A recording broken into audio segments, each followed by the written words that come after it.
तेज मंगल हो, तेज मंगल हो, सारे जग का तेज मंगल हो।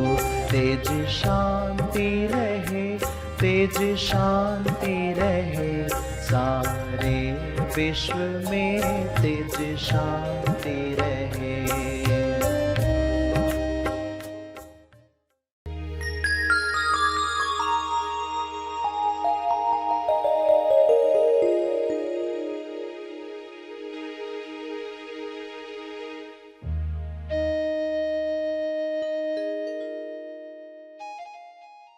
जो रोग जहां होता है उसी रोग का इलाज उधर ही है। यानी इंसान को समस्या भी दी गई है तो उसका इलाज भी दे दिया गया है। सभी को शुभेच्छा, हैप्पी थॉट्स।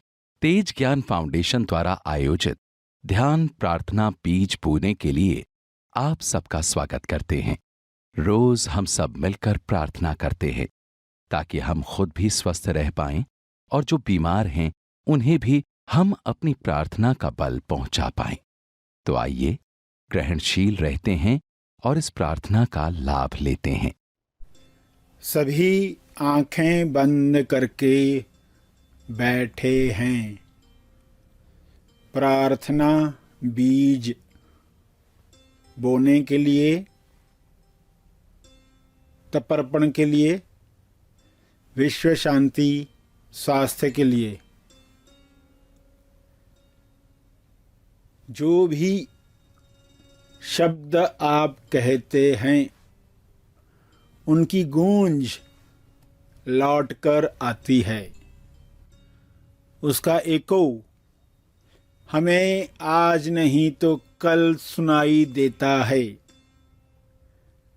सभी समझ प्राप्त करके प्रार्थना कर रहे हैं ताकि समझ से की गई प्रार्थना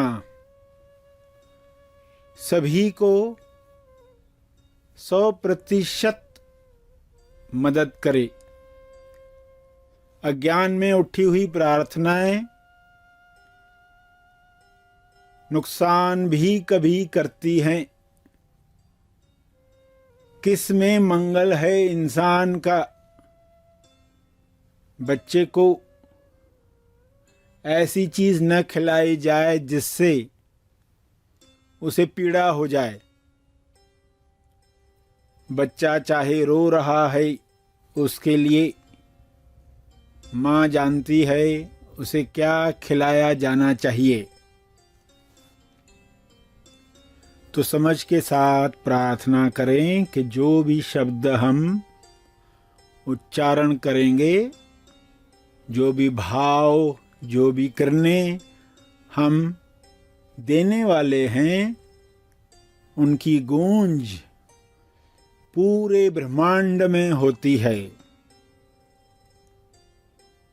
कुदरत में हर चीज उपलब्ध है। हमारी गूंज उसे बाहर निकालती है। हर बीमारी का इलाज कुदरत ने अपने आप में समाया हुआ है। हर चीज आप तक आ सकती है।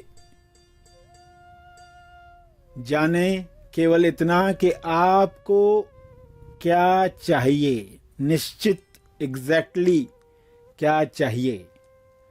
इस वक्त आप विश्व के हर जीव के लिए प्रार्थना कर रहे हैं कि सभी को स्वास्थ्य मिले, समृद्धि मिले, संतुष्टि मिले। सभी प्रेम आनंद मौन में अभिव्यक्ति करें। इस भाव के साथ आज की प्रार्थना शुरू करें। इस दुनिया में आपका घर है, घर में आपका मंदिर है, मंदिर में व्यक्ति पुजारी है। वह पुजारी के अलावा कुछ और बनता है, दुख को आमंत्रित करता है। तो व्यक्ति का अहंकार समर्पित हो और उसकी पुकार जागृति लाए, ईश्वर तक पहुंचे और वह प्रेम में, भक्ति में भजन गाए, सभी के लिए काम आए। तो सभी बैठकर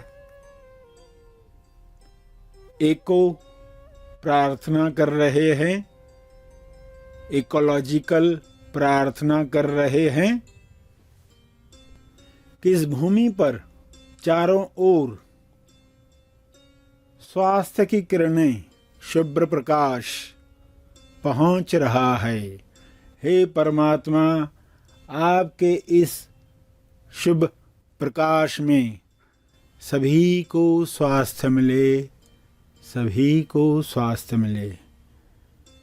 पूरे पृथ्वी पर हरियाली छा जाए, कुदरत में बहार आ जाए, कुदरत के खजाने हर इंसान तक पहुँचे।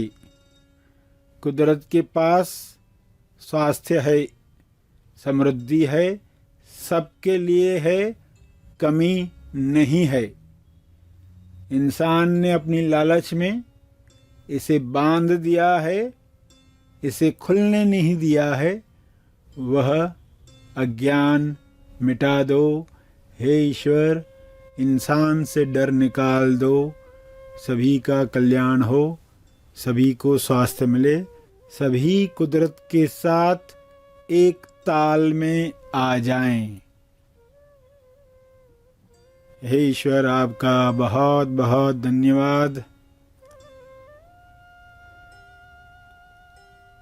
अपने मंदिर में हमें पुजारी रखने के लिए धन्यवाद। यह भक्ति की किरणें सब तक पहुँचे, यह गूंज हर एक सुने, हर एक जान ले कि खुशी, सच्ची खुशी किस बात में है। सभी प्रार्थना जारी रखें, अंदर ही अंदर हृदय से पुकारें, एको सुने, एको आ रहा है, आपकी पुकार का एको गूंज आ रही है। सुने और सब तक यह प्रसारित करें।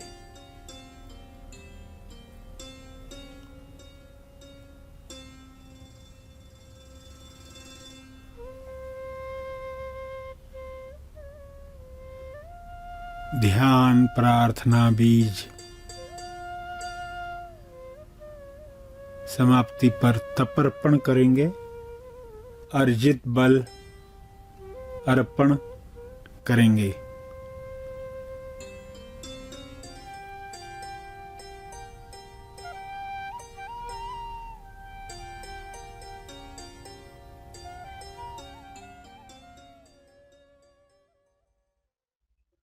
सभी आंखें खुलें।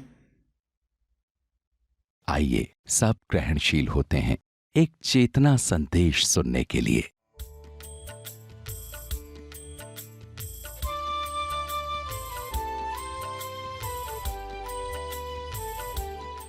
संसार में तेज संसारी बनकर, परम योगी बनकर हमें इसका लाभ लेना है। तो वो लाभ लेने के लिए एको मैन परम योगी जो पुराने युग में हुआ करते थे, जंगल में रहने वाले लोग, जिनको एको पता था, इकोलॉजी पता थी। इकोलॉजी यानी प्राकृतिक जीवन, ग्लोबल वार्मिंग जैसी समस्याएं हो या आज पेड़ कटने की वजह से मौसम में जो असंतुलित पहलू आ चुका है, उस वजह से तो लोग नेचर को समझना भूल गए, तो उसको काटना शुरू कर दिया। नेचर को वे काटते जा रहे, और जिस चीज को काट रहे हैं वही उनका इलाज है, ये पता ही नहीं है। जैसे एक लालची इंसान पौधे काट रहा है, पेड़ काट रहा है, मगर उसको खुद ये नहीं मालूम कि जिस पौधे को मैं काट रहा हूं लालच की वजह से, इसी लालच की दवाई इस पौधे के अंदर है। पुराने लोग ये जानते थे।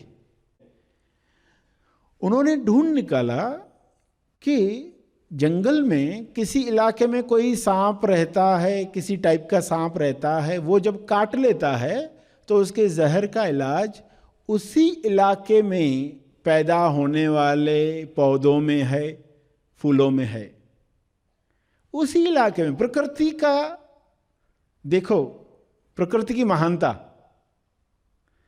कि जो रोग जहां होता है उसी रोग का इलाज उधर ही है।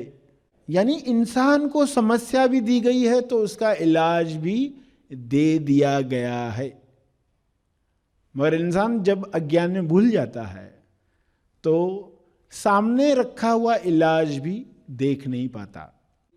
इको का क्या अर्थ था? अर्थ ही यही था, स्टडी ऑफ हाउस, घर का अभ्यास। जहां पृथ्वी जो है घर है, आप विश्ववासी हैं, तो आपका घर है और घर में एक टेम्पल है। घर में एक छोटा मंदिर होता है ना, तो आपका शरीर वो मंदिर है, आप उस मंदिर के पुजारी। जब ये सब बातें समझोगे तो भक्ति बढ़ती है। जैसे सुबह आप नहाते हो पानी से, तो शरीर को नहला रहे हो, तो इस शरीर का ही विस्तार पृथ्वी है। आपके शरीर का ही विस्तार पृथ्वी है। पृथ्वी को नहलाने के लिए पानी की बचत करो। लोगों को जब इको थिंकिंग, ग्रीन थिंकिंग बंद हो जाती है तो वे पर्यावरण का नुकसान करने लगते हैं। पर्सन नल खोलता है, पानी बह रहा है, वो साबुन लगा रहा है, वो शेविंग के लिए लगा रहा है, क्रीम लगा रहा है, इतने समय अगर पानी बह रहा है तो वो जिम्मेदारी समझ नहीं पा रहा। मैं अनजाने में गलती कर रहा हूं, यानी ये जिम्मेदारी में नहीं समझ पा रहा। यानी मेरी हर क्रिया का इम्पैक्ट, असर पृथ्वी पर है।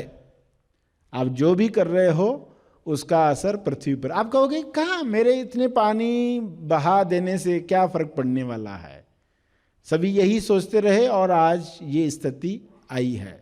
सभी जब सोचेंगे कि ये मेरी जिम्मेदारी, और असर होता है, दिखता नहीं है, अनसीन है, तो अनसीन में हम देख पाएं तो कितना छोटा सा कार्य है, मगर ये भी मदद कर रहा है।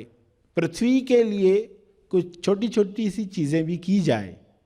एनर्जी सेविंग, पेट्रोल की सेविंग की जा रही है। अगर कौन सी रफ्तार से पेट्रोल की खपत कम होने वाली है, छोटी सी बात। आप कहेंगे मैंने पैसे खर्च किए, ये किया, ऐसे क्या फ़र्क पड़ता है, मगर छोटी बातें असर कर सकती है। जब हम सेंसिटिव होने लगते, ध्यान में हम सेंसिटिव होते हैं, ग्रहणशील होते हैं, हमें दिखाई देने लगता है, समझ में आने लगता है कि हम क्या करें और मिनिमम हम क्या कर सकते, कम से कम कुछ तो कर सकते हैं। उतना भी करना शुरू कर दिया। खाने पीने की कुछ बचत, कुछ चीज़ें वेस्ट जा रही है, वेस्टेज ज़्यादा हो रहा है, तो उसको हम कैसे कम करें। आप कंप्यूटर में प्रिंट आउट निकालते हो तो 20 प्रिंट आउट आपने निकाले, अगर थोड़ा रुके होते कि इसका मैं मार्जिन सेट करूं तो 20 पन्नों की जगह पे 15 पन्नों में उतना मटेरियल बैठ गया। फिर कोई सोचता मैं अच्छा बैक टू बैक करता हूं तो 7 पन्नों में हो गया। तो ये 20 पन्ने 7 पन्नों में आ गए, सिर्फ एक विचार रखने की वजह से, इको थिंकिंग करने की वजह से।